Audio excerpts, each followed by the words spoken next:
15ই ফেব্রুয়ারি, মার কাছে শুভরাত্রির প্রার্থনা। মা, তুমি একাই আমার অন্তর্নিহিত অনুভূতিগুলি জানো। কেবল তুমি আমার প্রার্থনার উত্তর দিতে পারো। আমি শিশুসুলভ এবং নির্দোষ সরলতার সাথে তোমার করুণাময় সত্তার কাছে আমার হৃদয় উন্মুক্ত করেছি। মা, আমাকে আশীর্বাদ করো এবং যা কিছু অযোগ্য সেসব থেকে আমাকে মুক্ত করো। আমাকে দম্ভ, উচ্চাকাঙ্ক্ষা, অহমিকা এবং অহংকার থেকে মুক্ত করো। আমাকে সেই সব কিছু থেকে মুক্ত করো যা আমাকে আমার নিম্ন স্বার্থপর স্বভাবের সাথে আবদ্ধ করে।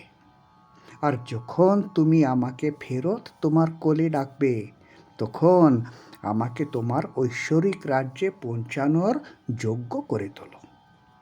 জয় মা, জয় মা, জয় মা।